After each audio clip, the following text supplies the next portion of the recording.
যশোরে নিখোঁজের 1 মাস 4 দিন পর সাতক্ষীরা থেকে মিলল ব্যবসায়ীর লাশ। এ ঘটনায় নারীসহ 4 জনকে গ্রেফতার করেছে পুলিশ। অন্যদিকে জড়িতদের দৃষ্টান্তমূলক শাস্তি দাবি করেছেন নিহতের স্বজনরা। 1 মাসেরও বেশি সময় ধরে নিখোঁজ ছিলেন ব্যবসায়ী রেজাউল ইসলাম। অবশেষে মিলল তার সন্ধান, তবে জীবিত নয়। নিথর দেহে ফিরলেন পরিবারের কাছে। শনিবার তথ্য প্রযুক্তির সহায়তায় চট্টগ্রাম থেকে সবুজ ও তার স্ত্রীকে গ্রেফতার করে পুলিশ। পরে তাদের দেওয়া তথ্যের ভিত্তিতে রোববার বিকেলে সাতক্ষীরার আশাশুনি থেকে সবুজের শ্বশুর খোকন মোল্লা ও সহযোগী রিপন গ্রেফতার হয়।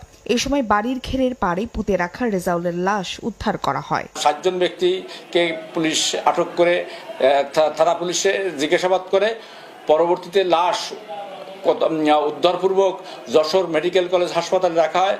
স্বজনরা জানান, যশোর শহরের শঙ্করপুরে ঘর ভাড়া নিয়ে থাকতেন রেজাউল। কয়েক মাস আগে বাবার বাড়ি ও 2 শতক জমি 21 লাখ টাকায় বিক্রি করেন তিনি। পরবর্তীতে জমি কিনে দেওয়ার কথা বলে সেই টাকা হাতিয়ে নেয় প্রতিবেশী রিপন হাওলাদার ও সবুজ।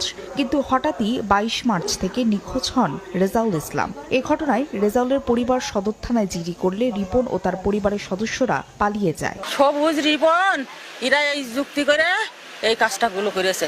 সবুজের সাথে যারা জড়িত ছিল আব্বুকে গুম করার পিছনে, খুন করার পিছনে, তাদেরকে যেন ফাঁসি দেওয়া হয়। সে টাকা পয়সা ওদের কাছে, আর এরা মারি ফেলে দিল, তাহলে এরা কিভাবে বেঁচে থাকবে, ভবিষ্যতে কিভাবে থাকবে? নিহত রেজাউল কাপড় ও টেইলার্সের ব্যবসা করতেন। সময় সংবাদ, যশোর।